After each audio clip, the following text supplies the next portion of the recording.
الحمد لله رب العالمين والصلاة والسلام على سيد الأنبياء والمرسلين وعلى آله وصحبه أجمعين أما بعد.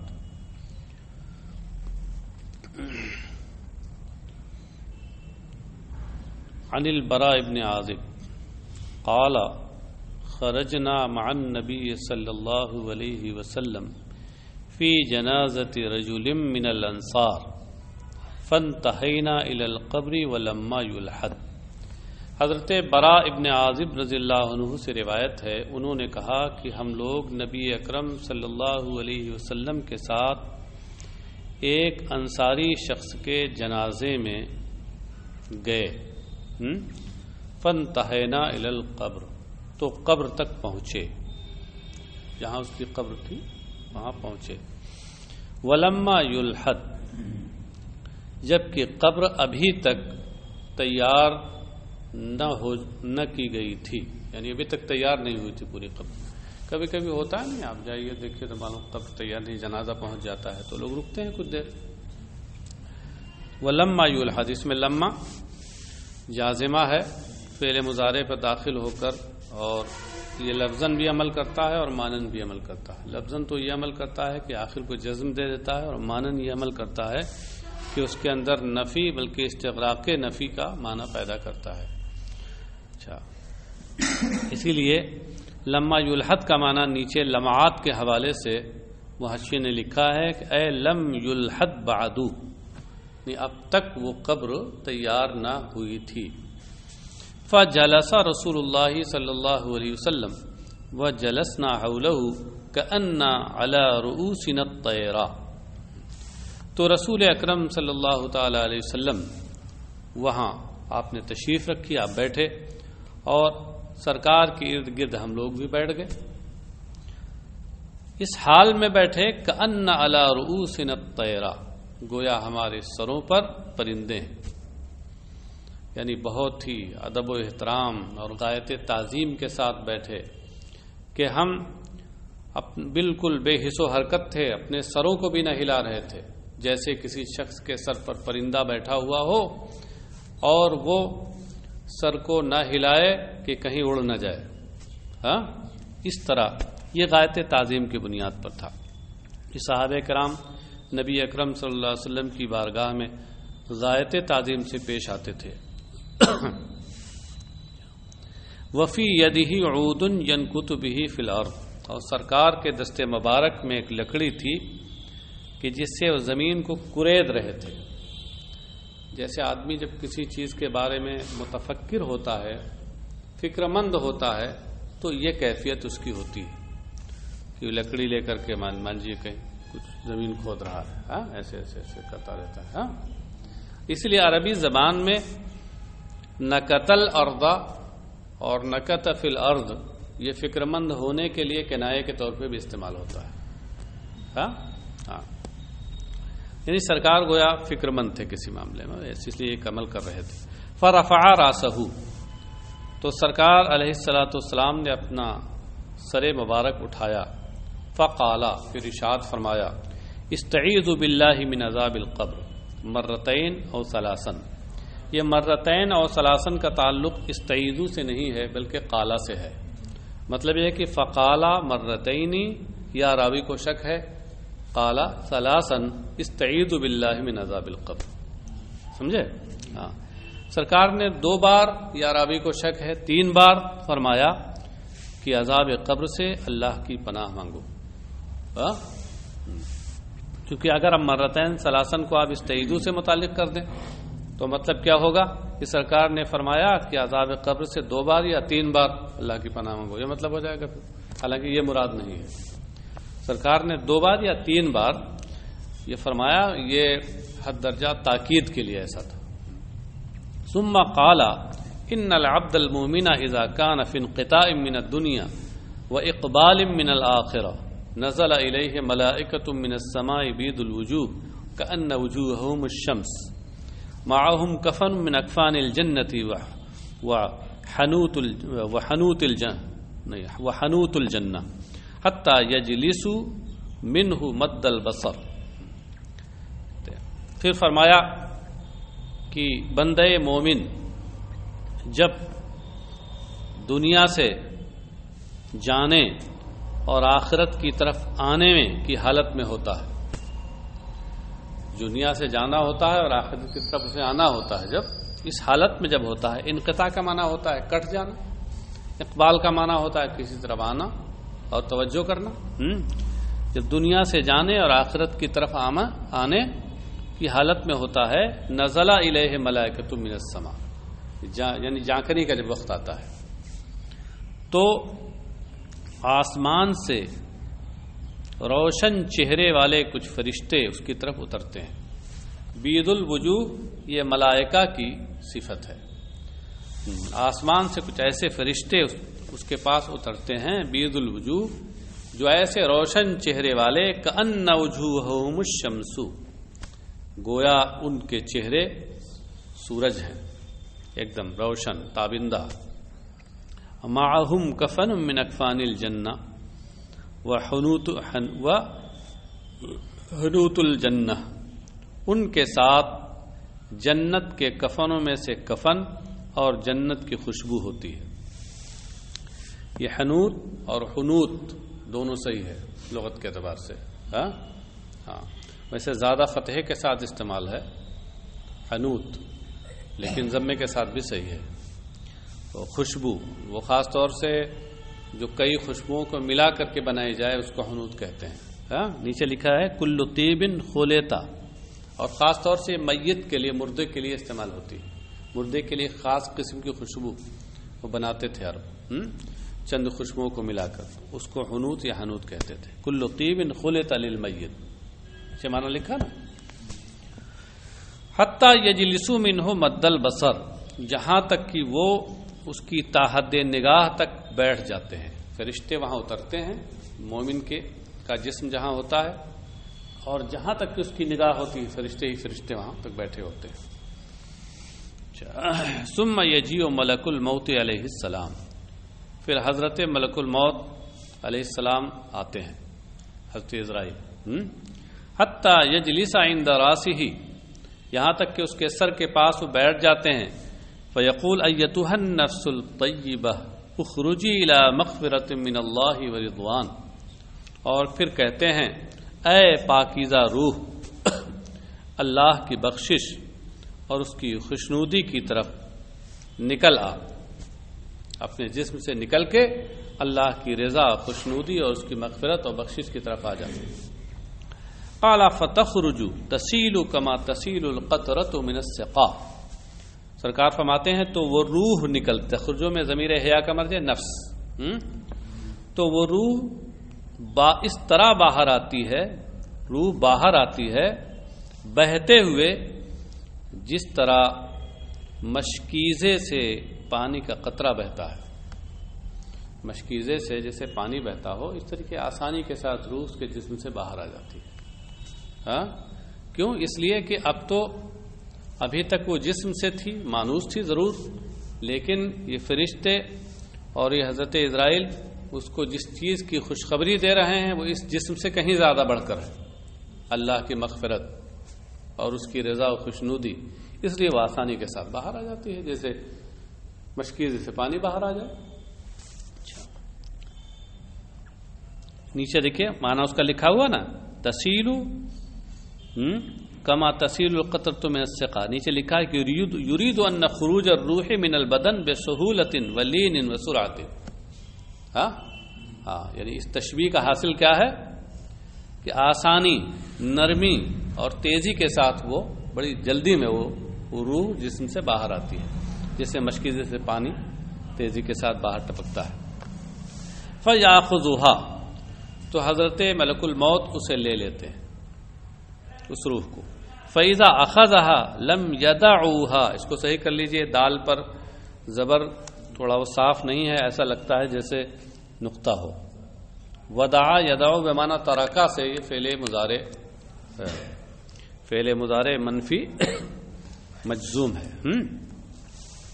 تو جب ملک الموت اسے لیتے ہیں، لم یدعوها فی یدہ، لم یدعوها میں جو ضمیر واو ہے اس کا مرجع وہ فرشتے ہیں جو وہاں بیٹھے ہوتے ہیں، فرشتگان رحمت، جو حضرت عزرائیل سے پہلے اترتے ہیں. تو جو ہی حضرت ملک الموت اسے لیتے ہیں تو ایک لمحے کے لیے، پلک جھپکنے کے لیے، آنکھ جھپکنے کے لیے بھی یہ فرشتے ان کے ہاتھ میں اسے نہیں چھوڑتے یہاں تک کہ اسے لے لیتے ہیں۔ جیسے ہی حضرت اسرائیل نے لیا اپنے ہاتھ میں، بس فوراً فرشتوں نے ان کے ہاتھ سے اپنے ہاتھ میں لے لیا۔ اس میں طرفتا عین کا لفظ ہے۔ طرفتا عین کا مطلب ہوتا ہے آنکھ کا جھپکنا، مراد ہے ایک لمحہ بطور کنایا۔ حتی یاخذوها فیجعلوها فی ذلک الکفن وفی ذلک الحنوط، یہاں تک کہ اس روح کو وہ لے لیتے ہیں فرشتے اور اسے اس کفن اور اس خوشبو میں رکھ دیتے ہیں۔ وَيَخْرُجُ مِنْهَا كَأَطْيَبِ نَفْحَةِ مِسْكٍ وُجِدَتْ عَلَى وَجْهِ الْأَرْضِ، اور اس روح سے ایسی خوشبو نکلتی ہے جو روئے زمین میں پائی جانے والی مشک کی بہترین خوشبو کی طرح ہوتی ہے۔ ترجمہ سمجھ میں آیا؟ کأطیب نفحت مسک، نفحت مسک من مشک کی خوشبو۔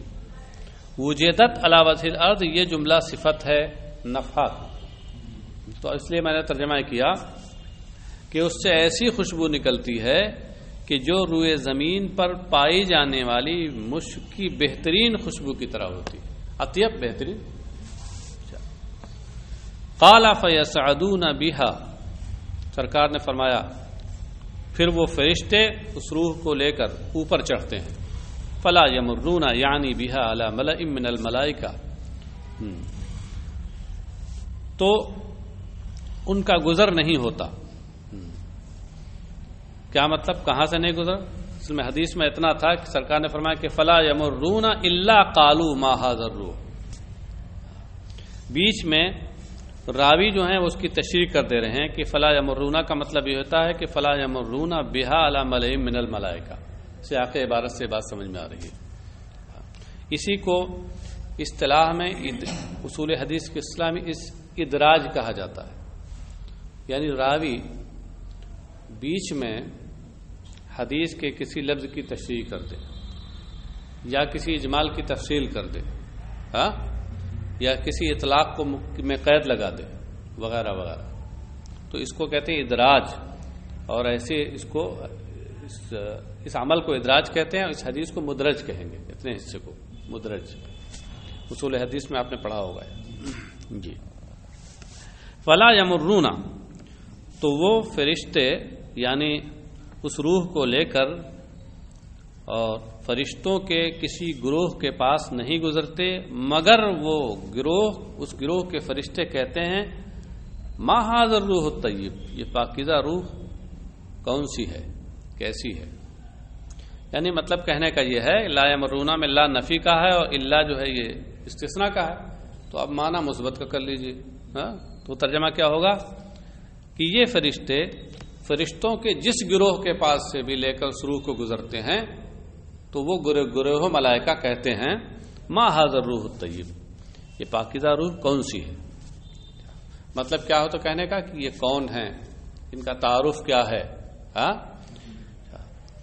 فیقولون فلان ابن فلان بأحسن اسمائه التي كانوا يسمونه بها في الدنيا حتى ينتهوا بلا الى سماء الدنيا، تو یہ لے جانے والے فرشتے کہتے ہیں یہ فلاں ابن فلاں ہے، یہ فلاں ہے، فلاں کا بیٹا، پورا تعارف کراتے ہیں اس کے ان بہترین ناموں کے ساتھ، دنیا میں جو نام اس کے لیتے تھے، یعنی دنیا میں جو اس کے نام تھے ان میں جو بہترین نام ہے اس نام کو لے کر فرشتے اس کا تعارف کراتے ہیں کہ یہ فلاں ہے فلاں۔ حتی ینتہو بہا الی سماء الدنیا، یہاں تک کہ لے کر اسے وہ آسمان دنیا تک پہنچتے ہیں۔ فیستفتحون لہ، تو پھر اس کے لیے آسمان دنیا کو کھلواتے ہیں، یعنی اس کا دروازہ کھلواتے ہیں۔ حدیث شریف میں ہے نا کہ ہر آسمان پر میں دروازے ہیں، اس پر فرشتے مقرر ہیں۔ فیفتح لہ، تو فیفتح لہم، تو ان کے لیے دروازہ کھول دیا جاتا ہے۔ فیشیعہ من کل سماء مقربوها الی السماء التي تلیہا، شیع یشیع تشیعی کا معنی ہوتا ہے کسی کے ساتھ ساتھ پیچھے چلنا۔ فیشیعہ من کل سماء، تو ہر آسمان سے اس کے مقرب فرشتے اس کے ساتھ چلتے ہیں الی السماء التی تلیہا، اس آسمان تک جو آسمان اس کے قریب ہے. جیسے آسمان اول میں جو مقرب فرشتے ہیں وہ جیسے ہی آسمان اول میں داخل ہوں گے روح کو لے کر، تو اس کے ساتھ فرشتے مقرب فرشتے لگ جائیں گے اور آسمان ثانی تک جائیں گے، آسمان دوم، حتی ینتہی بہ الی السماء السابعہ، یہاں تک کہ اسے اسی طرح 7ویں آسمان تک لے جایا جائے. فیقول اللہ عز وجل اکتبوا کتاب عبدی فی علیین وأعیدوه الی الارض فإنی منها خلقتم وفیها اعیدوہم ومنها اخرجوہم تارة اخرى. تو اللہ عز وجل فرمائے گا، ارشاد فرمائے گا، یا ارشاد فرماتا ہے کہ اکتبوا کتاب عبدی فی علیین، میرے اس بندے کا نام علیین میں لکھ دو. علیین یہ 7ویں آسمان میں ایک مخصوص بلند جگہ ہے، 7ویں آسمان. جیسے اس کے مقابل میں سجین آتا ہے، جب ابھی کفار کا بیان آئے گا تو اس میں سجین کا لفظ آئے گا، اور سجین کا مطلب ہوتا ہے زمین کے 7ویں طبقے میں، نچلا جو 7واں طبقہ ہے اس میں ایک جگہ. ہاں علیین یہ 7ویں آسمان پر نہایت بلند جگہ ہے، اور سجین زمین کے 7ویں نچلے طبقے میں سب سے نچلی جگہ. تو خیر اللہ تعالیٰ فرماتا ہے کہ میرے اس بندے کا نام علیین میں لکھ دو، وَأَعِيدُوهُ إِلَى الْأَرْضِ، اور اسے یہ دیکھیں علیین کے نیچے لکھا ہوا اسم موضع فی السماء السابعہ،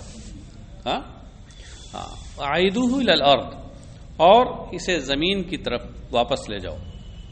نام یہاں لکھ دو، یہ اس بلند مقام کے لائق ہے، اور پھر اب جو اس کا ٹھکانہ ہے یعنی قبر زمین میں وہاں لے جاؤ.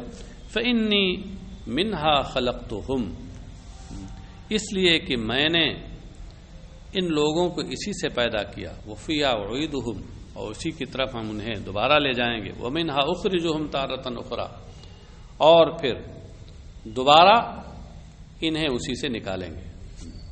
قال فتعاد روحہ فی جسدہ، تو سرکار فرماتے ہیں پھر اس کی روح اس کے جسم میں لوٹا دی جاتی ہے، جسم وہاں قبر میں ہے وہاں لوٹا دی جاتی ہے. فیاتی ہے ملکان، تو 2 فرشتے اس کے پاس آتے ہیں. یہ سب کوئی 2 4 6 برس نہیں لگتے ہیں اس میں، یہ لمحوں میں ہو جاتا ہے. ہاں اس لیے کہ دوسری حدیث میں یہ فرمایا گیا ہے کہ جو ہی مردے کو قبر میں رکھا جاتا ہے اور لوگ کچھ دور ہٹتے ہیں، یہاں تک کہ مردہ بھی ان کے جوتوں کی آواز سنتا رہتا ہے کہ 2 فرشتے آ جاتے ہیں. کتنا ٹائم لگا؟ بعض شارحین نے اور علماء نے لکھا ہے کہ 40 قدم کی دوری مراد ہے، کہ جو ہی دفن کرنے کے بعد 40 قدم لوگ پہنچتے ہیں کہ فرشتے آ جاتے ہیں. اتنی دیر میں سب کچھ ہو جاتا ہے، 7 آسمانوں کی سیر.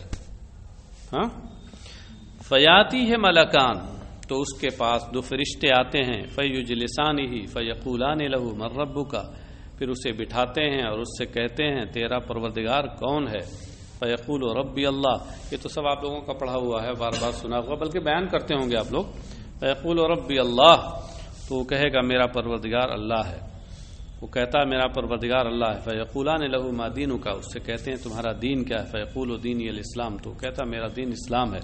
فیقولان لہ ما ھذا الرجل الذی بعث فیکم، تو وہ اس سے کہتے ہیں کہ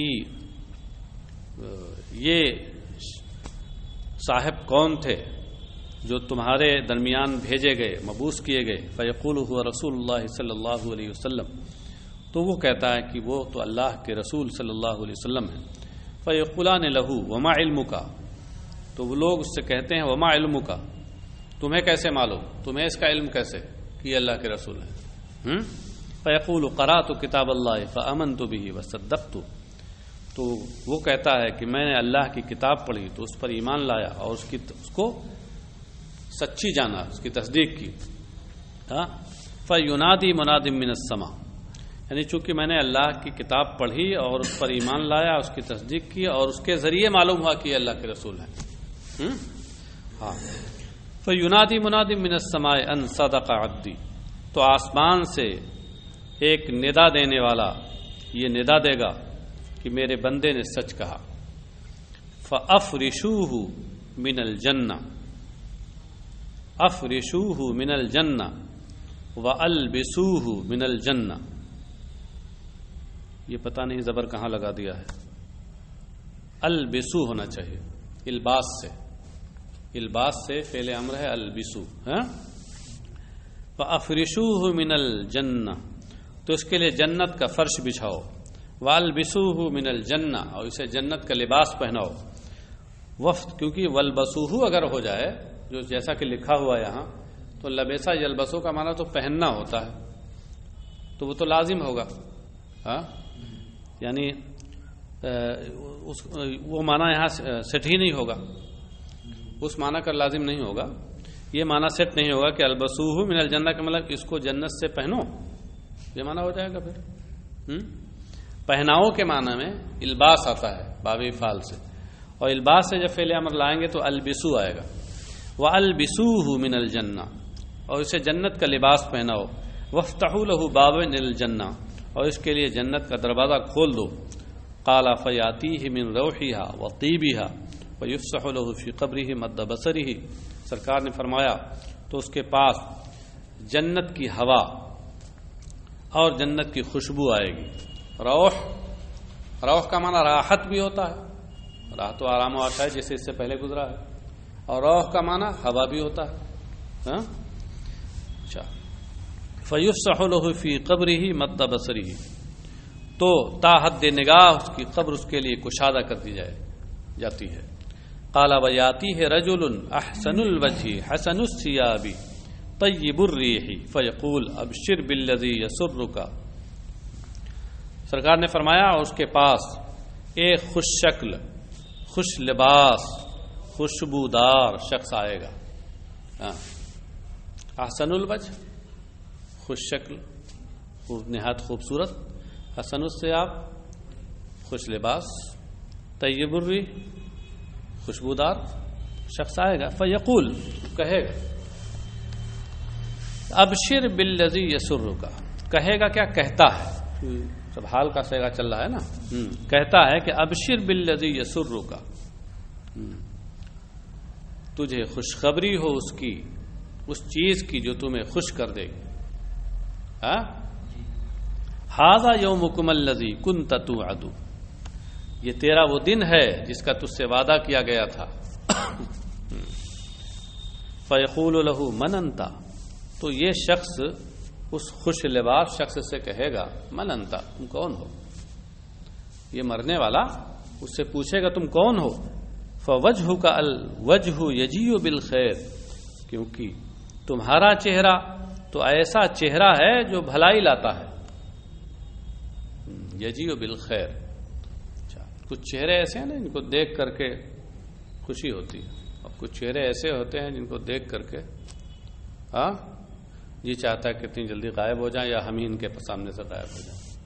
فوجہک الوجہ یجیء بالخیر، تمہارا چہرہ ایسا چہرہ ہے کہ جو بھلائی لاتا ہے. فیقول انا عملک الصالح، تو وہ شخص خوش لباس اور خوش شکل شخص کہے گا انا عملک الصالح، میں تمہارا نیک عمل ہوں، تمہارا نیک عمل ہوں، اللہ نے مجھے ایک انسان کی شکل میں بنا دیا ہے. فیقول ربی اقم الساعہ، ربی اقم الساعہ حتی ارجع الی اہلی ومالی. تو وہ کہے گا اے میرے پروردگار قیامت قائم فرما، قیامت قائم فرما، تاکہ میں اپنے اہل و عیال اور اپنے مال کی طرف واپس جاؤں. کیا مطلب قیامت قائم فرما؟ مومن ہے تو اسے یہ معلوم ہے کہ اب بغیر قیامت کے دنیا میں پلٹ کے جانا نہیں ہے، سمجھے، اور اہل و عیال سے ملنا نہیں ہوگا. اہل و عیال سے ملنے کی صورت یہی ہوگی کہ قیامت قائم ہو اور اس کے بعد سب وہاں ہوں تو ان سے ملاقات ہو. اس جملے کا مقصود صرف اور صرف کیا ہے، حد درجہ مسرت اور خوشی کا اظہار. یعنی وہ حد درجہ مسرور ہو جائے گا اور خوش ہو جائے گا اور کہے گا کہ اس خوشی کے عالم میں پھولے نہیں سمائے گا اور یہ کہے گا کہ اے اللہ مجھے اپنے گھر والوں سے جا کے ملنا ہے اور انہیں اپنے حالات بتانے ہیں کہ میں کس آرام سے ہوں، آشائش سے ہوں. ہاں، اور چونکہ یہ چیز بغیر قیامت کے قائم ہوئے ہو نہیں سکتی، اس لیے وہ اس کی زبان سے نکلے گا اقیم الساعہ اقیم الساعہ، قیامت قائم فرما دے، قیامت قائم فرما دے. بات سمجھے؟ اس کا اصل معنی مراد نہیں ہے یہ اقیم الساعہ. قال، یہاں تک تو خیر مومن بندے کا ہو گیا. اب کافر کا اس کے برخلاف ہوگا. قال وان العبد الكافر اذا كان في انقطاع من الدنيا واقبال من الاخره نزل اليه من السماء ملائكه سود الوجوه معهم المسوح فيجلسون منهم مد البصر ثم يجيء ملك الموت حتى يجلس عند راسه فيقول ايتها النفس الخبيثه اخرجي الى سخط من الله. قال فتفرقوا في جسده فينتزعها كما ينزع الصفود من الصوف المبلول. سرکار نے فرمایا اور کافر بندہ جب دنیا سے چل چلاؤ اور آخرت کی جانب آنے کی حالت میں ہوتا ہے تو اس کی طرف آسمان سے فرشتے اترتے ہیں، سیاہ چہرے والے، ان کے ساتھ کم ٹاٹ ہوتے ہیں. ٹاٹ مسوح یہ مسح کی جمع ہے، مسح کا لفظ گزرا ہے نا اس سے پہلے. اس کے ساتھ ٹاٹ ہوتے ہیں. فیجلسون منهم مد البصر، تو تحد نگاہ وہ فرشتے اس شخص کی تحد نگاہ بیٹھ جاتے ہیں. مد کا معنی کیا ہوتا ہے؟ پھیلاؤ. اور مد البصر کا مطلب کیا ہوا؟ نگاہ کا پھیلاؤ. مراد ہے مسافت مد البصر، جس کا ترجمہ میں نے مختصر میں کر دیا تحد نگاہ. جہاں تک اس کی نگاہ جاتی وہاں تک وہ فرشتے بیٹھے ہوتے ہیں. ثم یجیء ملک الموت، پھر حضرت ملک الموت تشریف لاتے ہیں. حتی یجلس عند راسہ، یہاں تک کہ اس کے سر کے پاس بیٹھ جاتے ہیں. فیقول، اور پھر فرماتے ہیں ایتھا النفس الخبیثہ، اے گندی روح، اے گندی روح، اخرجی، باہر آ، الی سخط من اللہ، اللہ کی ناراضگی کی طرف نکل کے آ. قال فتخرج تفرق فی جسدہ، فتفرق فی جسدہ پڑھنا بہتر ہے، اصل میں ہے تتفرق. باب تفاعل اور تفاعل میں جب دو تا اکٹھا ہو جائیں تو ایک تا کا حذف جائز ہے. تفرق کا معنی ہوتا ہے انتشار، بکھر جانا. تو مطلب کیا ہوا کہ پھر وہ روح اس کے جسم میں ایسے ہی بکھر جائے گی، مطلب وہ روح نکلنا نہیں چاہے گی جسم سے. اس سے پہلے مومن کی روح کے بارے میں آپ نے پڑھا ہے کہ جیسے ہی ملک الموت کہیں گے وہ فوراً ہی تیزی کے ساتھ، آسانی کے ساتھ باہر آ جائے گی، اس لیے کہ اسے خوشخبری ہوگی اللہ کی خوشنودی، اس کی مغفرت کی.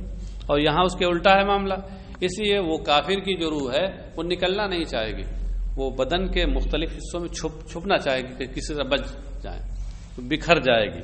فتفرق فی جسدہ، تو اس کے جسم میں وہ بکھر جائے گی، منتشر ہو جائے گی. فینتزعها، تو حضرت ملک الموت اس کو کھینچیں گے. انتزاع، ینتزع کا معنی ہوتا ہے کھینچنا. نزع بولتے ہیں نزع کا وقت ہے، یعنی روح بدن سے کھینچنے کا وقت ہے.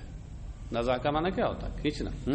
فینتزعها، تو وہ حضرت ملک الموت اس روح کو کھینچیں گے، اس طرح کھینچیں گے کما ينزع الصفود من الصوف المبلول، جس طرح بھیگے ہوئے اون سے، جس طرح بھیگے ہوئے بالوں سے سیخ کو کھینچا جاتا ہے. سیخ جانتے ہیں؟ ارے وہ لوہے کے، ارے سیخ کے کباب جو بناتے ہیں، لوہے کی تیلیاں ہوتی ہیں، ان کو گرم رکھتے ہیں نا اس پہ. تو گرم کو اگر کسی اون اور بال میں ایسے کر کے کھینچا جائے تو کیا حال ہوگا؟ لازمی طور پر اس کا کچھ نہ کچھ حصہ اس میں آ جائے گا. تو یہی حال اس کا ہوگا کہ چونکہ اس کی روح پورے بدن میں جگہ جگہ بکھر کے اور چھپنا چاہے گی، اور حضرت ملک الموت اس کو جبراً کھینچیں گے پوری طاقت کے ساتھ، تو اس کی رگوں اور نسوں کا کچھ حصہ بھی اس کے ساتھ نکل آئے گا. آسانی کے ساتھ نہیں نکلے گی جیسے وہ مومن کی بہت آسانی کے ساتھ نکلتی. فیاخذوها، یہ دیکھیے صفود کے نیچے لکھا ہوا ہے لمعات کے حوالے سے. لمعات التنقی یہ حضرت شیخ عبدالحق محدث دہلوی رحمۃ اللہ علیہ کی مشکات کی شرح عربی میں. ہاں حضرت شیخ نے مشکات کی 2 شرحیں لکھی ہیں، ایک فارسی میں ہے اشیعۃ اللمعات اور ایک عربی میں ہے لمعات التنقیح. اشیعۃ اللمعات انہوں نے پہلے شروع کیا تھا اور ارادہ کیا تھا کہ ہم مختصر لکھیں گے. اس زمانے میں چونکہ فارسی ہی عام زبان تھی، عام لوگوں کی دفتری زبان بھی وہی تھی، تو سوچا تھا کہ اسی میں مختصر تشریح کر دیں گے. لیکن اس کے بعد پھر جب وہ شرح کرنے بیٹھے تو کچھ ایسے مضامین بھی شرح کے دوران آتے تھے کہ جن کو اس عوامی زبان میں لانا مناسب نہیں تھا، اور یہ ان کو چھوڑ دینا بھی مناسب نہیں تھا. تو اس لیے سوچا کہ لو اب اس کے لیے ہم عربی زبان میں ایک شرح لکھیں تاکہ اس میں ان کو جمع کر دیں جو اہل علم کی زبان ہے. جی چنانچہ انہوں نے لمعات شروع کی اور پھر خود لکھتے ہیں اشیعۃ اللمعات کے مقدمے میں کہ وہ اس طریقے سے لکھتے لکھتے لکھتے ہوا کیا کہ عربی شرح بعد میں شروع کی اور عربی گھوڑے کی طرح وہ آگے نکل گئی، تو یہ فارسی والی پیچھے رہ گئی، اشیعۃ اللمعات پیچھے رہ گئی اور لمعات التنقیح پہلے ہی پوری ہو گئی. بہرحال یہاں دیکھیں لم جو لکھتے ہیں مختصر میں یہ لمعات کی طرف اشارہ ہوتا ہے، کہیں لم لکھتے ہیں کہیں لمعات پورا لکھ دیتے ہیں. اور اشیعہ جہاں لکھتے ہیں اس سے مراد ہوتا ہے اشیعۃ اللمعات. سمجھ گئے؟ جو فارسی میں ہے. فیاخذھا، تو اس میں دیکھیے صفود کا معنی دیا ہے حدید یشوى بہ اللحم ویبقى معها بقیۃ من المحروق. ہاں کہ صفود کا مطلب ہوتا ہے وہ لوہا جس کے ذریعے گوشت کو بھونا جاتا ہے اور اس کے ساتھ اس جلی ہوئی چیز کا کچھ حصہ باقی رہ جاتا ہے. فیاخذھا، تو حضرت ملک الموت اس روح کو لیں گے. فاذا اخذها لم يدعوها في يده طرفة عين حتى يجعلوها في تلك المصوب. کہتے ہیں تو جیسے ہی حضرت ملک الموت اس روح کو لیں گے، یہ فرشتے جو پہلے آ کے بیٹھے تھے وہاں، فرشتے عذاب، یہ ایک لمحے کے لیے پلک جھپکنے کے بھی لیے ان کے ہاتھ میں نہیں اسے چھوڑیں گے یہاں تک کہ اسے اس ٹاٹ میں رکھ دیں گے. ہاں ٹاٹ میں مسوح. وَتَخْرُجُ مِنْهَا كَأَنْتَنِ رِيحِ جِيفَةٍ وُجِدَتْ عَلَى وَجْهِ الْأَرْضِ. اور اس سے روئے زمین پر پائی جانے والی مردار کی نہایت بدبودار، یوں کہہ لیجئے کہ اور اس سے روئے زمین پر پائے جانے والے مردار کی غائب درجہ بدبو جیسی بدبو سے نکلے گی. انتن افعل کے وزن پر صیغہ اس میں تفضیل ہے نتن سے. نتن کا معنی ہوتا ہے بدبو، یعنی اس سے بدبو ایسی پھیل رہی ہوگی کہ جیسے روئے زمین پر کوئی مردار مر جائے اور سڑ گل جائے اس سے بدبو پھیلے، اس سے بھی کہیں زیادہ بدبو سے پھیل رہی ہوگی. فیصعدون بہا، فرشتے اس کو لے کر اوپر چڑھیں گے. فلا یمرون بہا علی ملئ من الملائکہ الا قالوا ما ھذا الروح الخبیث. تو ان کا گزر فرشتوں کے جس گروہ کے پاس سے بھی ہوگا وہ یہی کہیں گے کہ یہ گندی روح کون سی ہے. فیقولون فلان ابن فلاں بأقبح اسمائہ التی کان یسمى بها فی الدنیا حتی ینتہا بها الی سماء الدنیا. تو وہ فرشتے کہیں گے یہ فلاں ابن فلاں ہے، اس کے اس قبیح ترین نام کے ساتھ، اس کے اس نہایت برے نام کے ساتھ، جو برا نام اس کا دنیا میں لیا جاتا تھا، جو نام اس کے دنیا میں لیا جاتے تھے ان میں جو سب سے بدتر نام ہو، برا نام ہوگا، اس نام سے فرشتے اس کو یاد کریں گے کہ فلاں ابن فلاں ہے. ہاں جیسے جھوٹے کے نام سے مشہور تھا، فریبی کے نام سے مشہور تھا، وہ ہوتا نا کہیں یہ تم نہایت جھوٹا ہے فلاں اور فلاں کا بیٹا ہے. حتی ینتہا بہ الی السماء الدنیا، یہاں تک کہ اس کو آسمان دنیا تک لے جایا جائے گا. فیستفتح لہ، تو اس کے لیے اس کے دروازے کھلوائے جائیں گے. فلا یفتح لہ، تو دروازہ اس کے لیے نہیں کھلے گا. ثم قرأ رسول اللہ صلی اللہ علیہ وسلم، سرکار نے یہ فرمانے کے بعد پھر یہ آیت پڑھی، یہ آیت تلاوت فرمائی. لا تفتح لهم ابواب السماء ولا يدخلون الجنة حتى يلج الجمل في سم الخياط کہ ان کے لیے کافروں کے لیے آسمان کے دروازے نہیں کھولے جائیں گے اور نہ یہ جنت میں داخل ہوں گے یہاں تک کہ اونٹ سوئی کے ناکے میں داخل ہو جائے. اونٹ کا سوئی کے ناکے میں داخل ہونا محال عادی ہے. ہاں محال ہے نا. تو مطلب یہ کہنے کا کہ جب تک کہ محال کا وقوع نہ ہو جائے اس وقت تک ان کے لیے نہ آسمان کے دروازے کھولے جائیں گے نہ یہ جنت میں داخل ہوں گے. اور محال کا وقوع ہونا نہیں ہے تو اس کا مطلب کیا ہوا کہ ان کے لیے کبھی بھی مطلب ہوا لا تفتح لهم ابواب السماء ابدا ولا يدخلون الجنة ابدا. یہ مطلب ہوا. فیقول اللہ عز وجل اکتبوا کتابه فی سجین فی الارض السفلی. تو اللہ عز وجل ارشاد فرمائے گا کہ اس کا نام زمین نیچے سب سے نیچے والی زمین میں سجین میں لکھ دو. مقام سجین ادھر علیین تھا نا, ادھر سجین ساتواں جو طبقہ نیچے ہے زمین کا سب سے اس میں ایک جگہ. فتطرح روحه طرحا. پھر اس کو روح کو وہیں پھینک دیا جائے گا.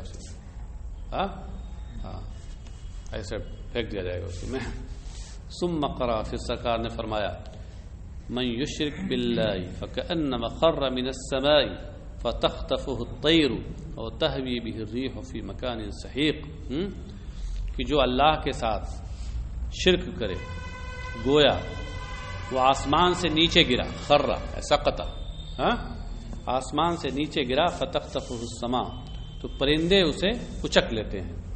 اور تہوی به الریح فی مکان سحیق یا ہوا اسے دور دراز جگہ میں ڈال دیتی ہے لے جا کے. جیسے آسمان سے کوئی چیز نیچے گرے تو یا تو پرندے اس کو اچک لیں گے, گوشت خور پرندے, اور نوچ کر اس کو کھا جائیں گے. اور یا اگر نہیں پرندے ہیں تو ہوا اڑا کے اس کو کہیں دور دراز لے جا کے پہنچائے گی. تو بہرحال یہ کہ سرکار نے یہ آیت پڑھی. یہ کس کی تشریح کے لیے؟ فتطرح روح طرحا کی تشریح کے لیے کہ اس کی روح کو پھینک دیا جائے گا, جیسے قرآن کریم میں فرمایا گیا مشرک کے لیے. فتعاد روح فی جسدہ. پھر اس کی روح اس کے جسم میں لوٹا دی جائے گی. ویاتی ہے ملکان. اب دو فرشتے آئیں گے وہی قبر میں. فیجلسانہ فیقولان لہ من ربک. اس کے ترجمے کی ضرورت نہیں ہے, آپ لوگ ترجمہ تو کر ہی سکتے ہیں. فیقول ہا ہا لا ادری. کہے گا ہائے افسوس, ہائے افسوس میں نہیں جانتا. فیقولان لہ ما دینک. تو فرشتے اس سے کہیں گے تیرا دین کیا ہے؟ فیقول ہا ہا لا ادری. فیقولان لہ ما ھذا الرجل الذی بعث فیکم. تو فرشتے اس سے کہیں گے یہ صاحب کون ہیں جو تمہارے درمیان بھیجے گئے تھے؟ فیقول ہا ہا لا ادری. یہی کہے گا. آپ نے ادھر باب و اثبات عذاب القبر میں پڑھا ہوگا. ایک روایت میں یہ ہے کہ منافق ہوگا تو یہ کہے گا کنت اقول ما یقول الناس. میں وہی کہتا تھا جو لوگ کہتے تھے. یعنی وہاں بھی منافقت کرے گا, وہاں بھی منافقت کرنا ہے اپنی چال. یہ منافق جو ہوتے ہیں نا یہ دنیا میں رہتے ہیں تو اپنے سے زیادہ عقل مند اور ہوشیار کسی کو نہیں سمجھتے. سب سے زیادہ عقل مند اپنے کو سمجھتے ہیں, سمجھے. اور یہ اپنی چالاکی اور عقل مندی ہی سمجھتے ہیں, جس کی وجہ سے لوگوں کو بیوقوف بنانے کی کوشش کرتے ہیں. لیکن ان کا کیا حال ہوگا وہاں؟ ان المنافقین فی الدرک الاسفل من النار. فینادی منادی من السماء ان کذب فافرشوه من النار وافتحوا له بابا الى النار فیاتیہ من حرها وسمومها. اچھا, تو آسمان سے پکارنے والا پکارے گا کہ اس نے جھوٹ کہا, اس کے لیے آگ کا بچھونا بچھاؤ اور اس کے لیے آگ کا ایک دروازہ کھول دو. فیاتیہ من حرها وسمومها. تو آگ کی گرمی اور اس کی لو اس کے پاس آئے گی. سموم کہتے ہیں گرم ہوا کو.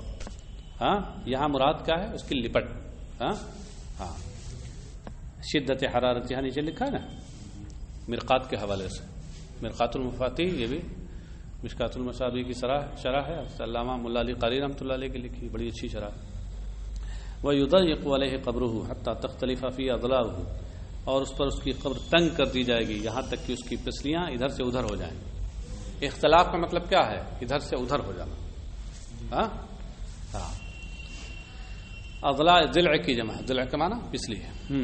وَيَأْتِيهِ رَجُلٌ قَبِيحُ الْوَجْهِ قَبِيحُ الثِّيَابِ مُنْتِنُ الرِّيحِ فَيَقُولُ أَبْشِرْ بِالَّذِي يَسُوءُكَ هَذَا يَوْمُكَ الَّذِي كُنْتَ تُوعَدُ. پھر اس کے پاس ایک بدصورت اور بد لباس اور بدبودار شخص آئے گا. فیقول پھر کہے گا وہ ابشر بالذی یسوءک، تمہیں خبر ہو، یا بطور استہزاء کہہ لیجیے، بطور تحکم تمہیں خوشخبری ہو. جیسے قرآن کریم میں فرمایا گیا نا وبشرہم بعذاب علیم، انہیں دردناک عذاب کی خوشخبری دے دو. عذاب کی کہیں خوشخبری ہوتی ہے؟ اور جیسے قرآن کریم فرمائے گا ذق انک انت العزیز الکریم، ارے چکھو چکھو، انک انت العزیز الکریم، تم تو بڑے شریف اور باعزت تھے نا، شریفانہ کام کرتے تھے دنیا میں. فیقول ابشر بالذی یسوءک، یسوء یساء یسوء، اس کا معنی ہوتا ہے غم زدہ کرنا. نیچے لکھا ہوا اس کا معنی بالذی یسوءک ای یحزنک. ہاں تمہیں خوشخبری ہو اس چیز کی جو تمہیں غمزدہ کر دے گی، جو تمہیں بری معلوم ہو. ھذا یومک الذی کنت توعد، یہ تمہارا وہی دن ہے جس کا تم سے وعدہ کیا جاتا. اگر یہ ترجمہ اس وقت ہے جب توعدوں کو وعد سے لیا جائے، وعد سے. وعدہ جو ہوتا ہے وہ اچھی چیز کا ہوتا ہے، اور وعید جو ہوتی ہے وہ بری چیز کی ہوتی ہے. دونوں کا مادہ ایک ہے، بس مقام استعمال دیکھ کر کے اور متعین کیا جاتا ہے کہ کس سے یہ مشتق ہے.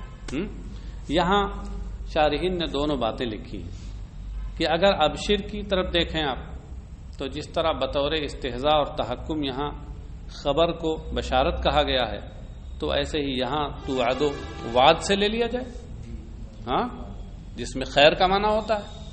اچھا، اور اگر اصل معنی اور حقیقت کی طرف دیکھا جائے تو اس کو توعدوں کو وعید سے مشتق مانا جائے کہ جس کے تمہیں وعید کی گئی تھی، تمہیں دھمکایا گیا تھا جس سے، یہ وہی دن ہے تمہارا. فیقول من انت، تو وہ کہے گا کون ہو. آج کون سا دن ہے؟ آج تو آئیں گے نہیں نا؟ آج تو میں تو ہوں نا. من انت، تو کون ہے؟ فوجہک الوجہ یجیء بالشر، کیونکہ تمہارا چہرہ ایسا چہرہ ہے جو برائی لاتا ہے. وہاں جو مومن کے لیے ہے اس کے بالکل الٹا یہاں ہوگا سب. فیقول انا عملک الخبیث، تو کہے گا میں تمہارا برا عمل ہوں، تمہارا گندا عمل ہوں. خبیث کا معنی گندا، برا. فیقول ربی لا تقم الساعہ، تو کہے گا اے میرے پروردگار قیامت قائم مت کرنا. یہاں جیسے وہاں قیامت قائم کرنے کا مطلب کیا ہے کہ وہ خوشی میں پھولے نہیں سمائے گا، کہے گا کہ ہمیں جلدی اپنے اہل و عیال سے ملنے کا موقع ملے. تو یہ یہاں غم سے اس قدر پریشان ہوگا کہ کہے گا کہ ہمیں اہل و عیال سے ملنے کا موقع نہ ملے. لا تقم الساعہ کہے گا. لا تقم الساعہ کا یہاں مطلب یہی ہے مفہوم. لفظی ترجمہ تو یہ ہوگا کہ قیامت قائم نہ کر، کہ میری ملاقات میرے گھر والوں سے ہو. وفی روایت نحوہ، اور ایک روایت میں اسی جیسا مضمون ہے. آپ دیکھتے ہیں اس کتاب میں کہیں کہیں مثلہ کہتے ہیں کہ روایت مثلہ، اور کہیں کہتے ہیں نحوہ. تو دونوں میں فرق ہے. کیا فرق ہے؟ جہاں لفظ اور معنی دونوں اسی جیسے ہوتے ہیں، یکساں ہوتے ہیں، تو وہاں مثلہ کہتے ہیں. اور جہاں الفاظ کا میں فرق ہوتا ہے اور مضمون ایک ہوتا ہے، معنی ایک ہوتا ہے، وہاں نحو کہتے ہیں. تو فی روایت نحو کا مطلب کیا ہوا کہ ایک روایت میں الفاظ تو دوسرے ہیں مگر مضمون یہی ہے. وزاد فیہ، اور اس روایت میں یہ اضافہ بھی کیا ہے کہ اذا خرج روح صلی علیہ کل ملک من بین السماء والارض وکل ملک فی السماء وفتحت له ابواب السماء. یہ ادھر پہلے والے حصے سے متعلق ہے، مومن والے سے نا. اس روایت میں یہ اضافہ بھی ہے کہ جب اس مومن کی روح نکلتی ہے، اذا خرج روح، روح سے مراد روح المومن، مرقات کے حوالے سے ضمیر کا مرجع. ارے نبی مرقات کا حوالہ تب بھی ظاہر تھا ضمیر کا مرجع مومن ہی ہے. اتنی کوئی اہم بات نہیں تھی کہ جس کے لیے مرقات کے حوالے کی ضرورت ہو. چلیے، جب مومن کی روح نکلتی ہے تو آسمان و زمین کے درمیان ہر فرشتہ اور آسمان کا ہر فرشتہ اس کے لیے دعائے مغفرت کرتا ہے. صلی علیہ، صلات کی نسبت جب فرشتوں کی طرف ہو تو اس کا معنی ہوتا ہے استغفار، دعائے مغفرت کرنا. اللہ کی طرف ہو تو اس کا معنی رحمت یا انزال رحمت نازل کرنا. جیسے صلی اللہ علیہ کا، اللہ آپ پر، اے انزل اللہ علیہ کا رحمتہ، اور صلی الملائکۃ علیہ کا. اس کا مطلب کیا ہے؟ فرشتے آپ کے لیے دعائے خیر کریں. اچھا صاحب. وفتحت لہ ابواب السماء، اور اس کے لیے آسمان کے دروازے کھول دیے جاتے ہیں. لیس من اہل باب الا وهم یدعون اللہ ان یعرج بروحہ من قبلہم. ان میں جو بھی دروازے والے ہوتے ہیں، اہل باب سے مراد کیا؟ دروازے پر جو فرشتے مقرر ہیں آسمان کے. اچھا، اس سے یہ سمجھ میں آتا ہے کہ ہر ایک آسمان میں ایک ہی دروازہ نہیں ہوتا ہے، مختلف دروازے ہوتے ہیں. تو دروازے والوں فرشتوں میں سے ہر ایک یہی اللہ سے دعا کرتے ہیں یعرجا بروحہ من قبلہم، کہ اس کی روح کو ان کی جانب سے اوپر لے جایا جائے. قبل معنی جانب، چونکہ وہ نیک اور بلند رتبہ ہوتا ہے، اس لیے ہر فرشتہ یہ خواہش کرتا ہے کہ اس کا گزر اس کے دروازے سے ہو. وَتُنزَعُ نَفْسُهُ، اور یعنی الکافر مع العروق، اور اس کی یعنی کافر کی روح رگوں کے ساتھ کھینچ لی جاتی ہے، جیسا کہ ابھی سے پہلے گزرا ہے نا. فَيَلْعَنُهُ كُلُّ مَلَكٍ. اب دیکھیں یہ تشریح ہوئی، وضاحت ہو گئی. وہاں یہ آیا تھا کہ فَيَنْتَزِعُهَا كَمَا يُنْزَعُ السَّفُودُ مِنَ الصُّوفِ الْمَبْلُولِ. وہاں تشبیہ کے طور پہ تھا، یہاں اس کا حاصل معنی بتا دیا کہ وہ تنزع نفسہ یعنی الکافر مع العروق، کہ رگوں کے ساتھ اس کی روح کو کھینچ لیا جاتا ہے باہر. فَيَلْعَنُهُ كُلُّ مَلَكٍ بَيْنَ السَّمَاءِ وَالْأَرْضِ وَكُلُّ مَلَكٍ فِي السَّمَاءِ. تو آسمان و زمین کے درمیان کا ہر فرشتہ اور آسمان کا ہر فرشتہ اس پر لعنت بھیجتا ہے. لعنت کا معنی کیا ہوتا ہے؟ دوری، یعنی وہ کہتا ہے کہ اللہ کے رحمت سے دور ہو. وَتُغْلَقُ أَبْوَابُ السَّمَاءِ، اور آسمان کے دروازے بند کر دیے جاتے ہیں. لَيْسَ مِنْ أَهْلِ بَابٍ إِلَّا وَهُمْ يَدْعُونَ اللَّهَ أَلَّا يُعْرَجَ رُوحُهُ مِنْ قِبَلِهِمْ. اور ہر دروازے والا یہی اللہ سے دعا کرتا ہے کہ اس کی روح ان کی جانب سے نہ نکالی جائے، اوپر نہ لے جائی جائے.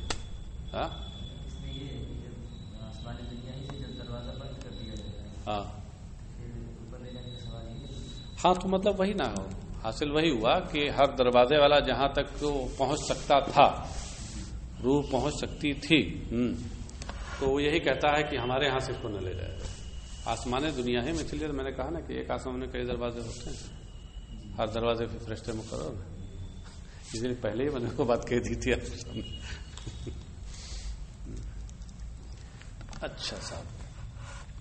رواہ احمد، امام احمد نے اسے روایت کیا. اس باب کی یہ سب سے تفصیلی حدیث ہے، بلکہ باب و اس بات عذاب القبر میں بھی اتنی تفصیلی کوئی حدیث نہیں آئی اس مضمون کی. وعن عبد الرحمن بن كعب نبيه قال لما حضرت كعبا الوفاة أتته أم بشر بنت البراء بن معرور فقالت يا أبا عبد الرحمن إن لقيت فلانا فاقرأ عليه مني السلام. فقال غفر الله لك يا أم بشر، نحن أشغل من ذلك.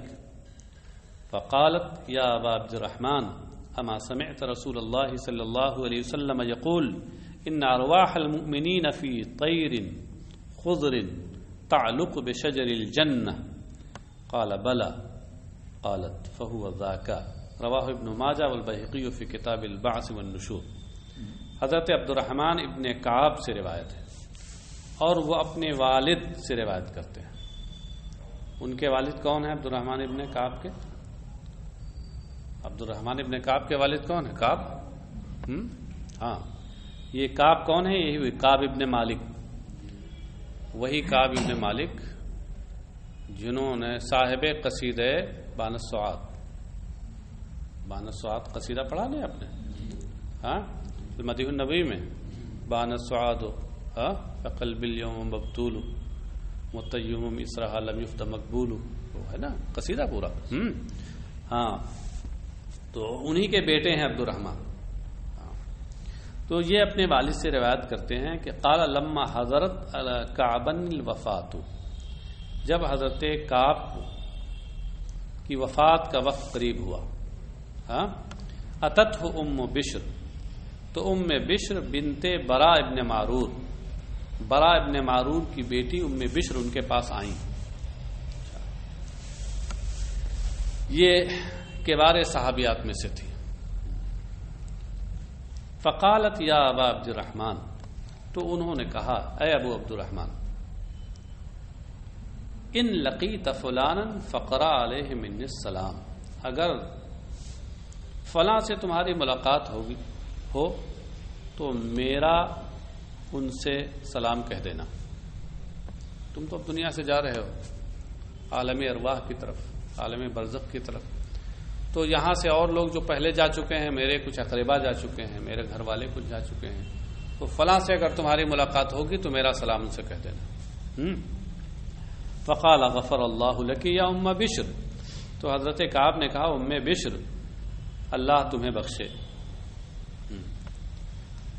نحن اشغل من ذلک، ہم اس سے کہیں زیادہ مصروفیت میں ہوں گے. ہم وہاں جائیں گے تو اپنے اعمال کی جزا اسی میں لگے رہیں گے، اور تمہیں سلام کی پڑی ہوئی ہے، ہم بیٹھ کے وہاں سلام پہنچائیں گے جا کے. ہاں، نیچے دیکھیے لکھا اس کا مفہوم اشارہ کیا ہے معنی کی طرف. نحن اشغل من ذلک باعمالنا وجزائنا، اسی میں ہم مصروف رہیں گے.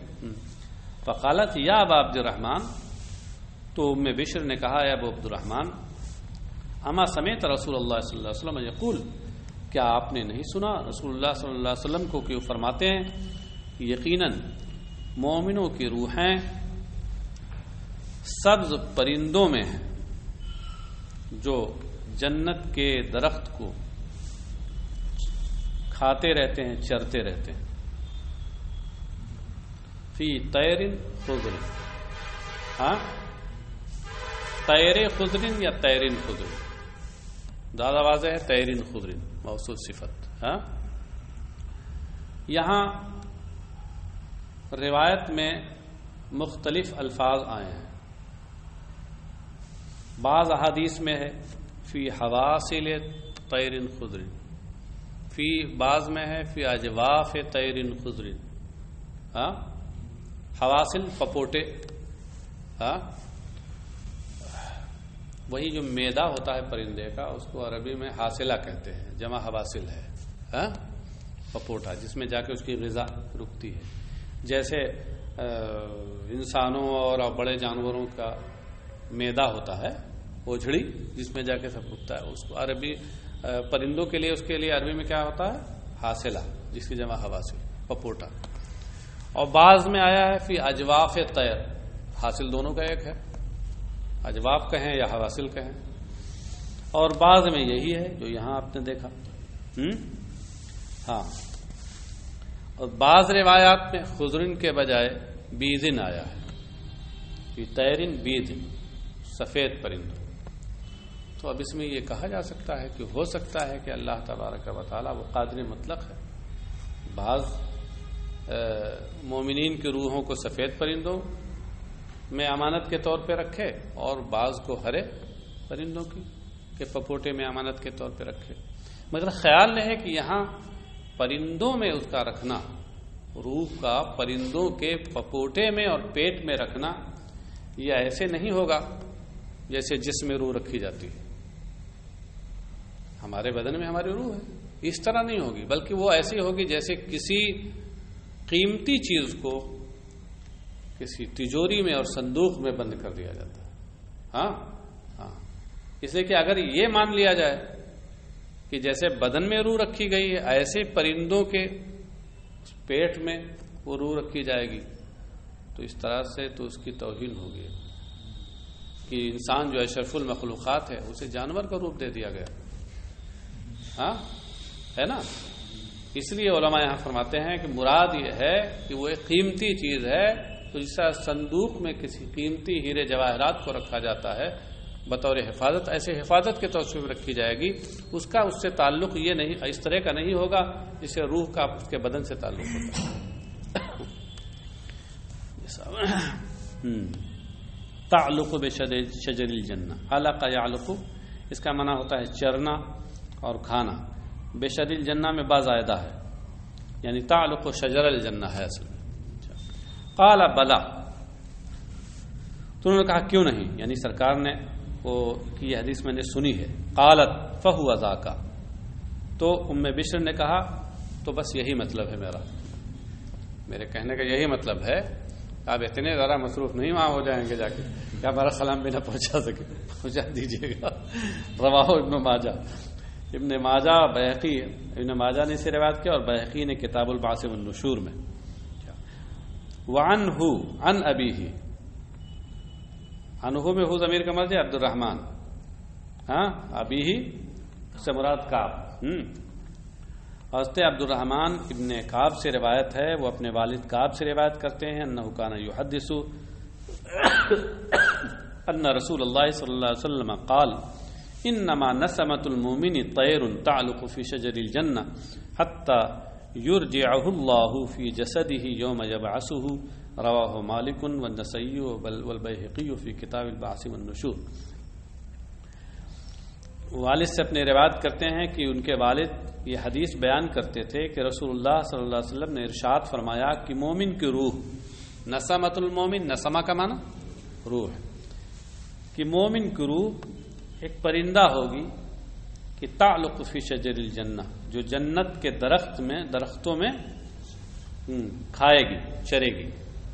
اب وہ رعیون کا لفظ عربی میں بولا جاتا ہے جس کا معنی چرنا ہوتا ہے، مگر اردو میں ہمارے لیے ہمارے ہاں پرندوں کے کھانے کے لیے چرنا نہیں بلکہ چگنا کہا جاتا ہے۔ چگنا ہے نا، چگنا ترجمہ کرو، ٹھیک ہے، جو جنت کے درختوں میں سے چگے گی۔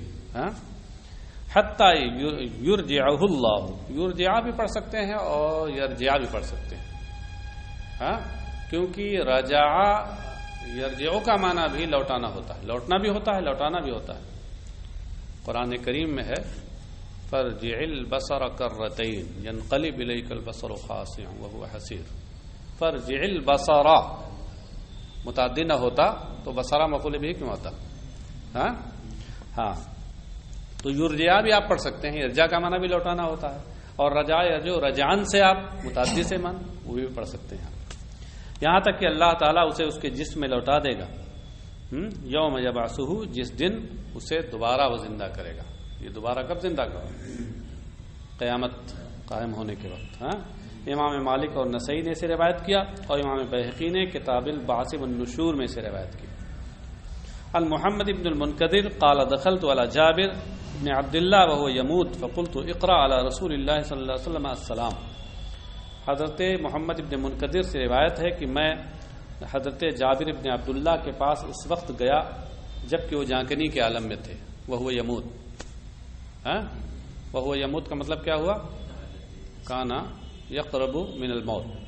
ہاں، فقلت، تو میں نے ان سے کہا کہ رسول اللہ صلی اللہ علیہ وسلم کو میرا سلام کہنا۔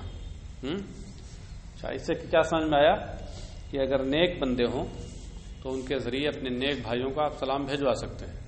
ہاں، اور ویسے ایسے نہ بھی بھیجوا تو بھی پہنچتا ہے، لیکن خاص طور سے جہاں پر وہ مدفون ہے وہاں۔ رواہ ابن ماجہ۔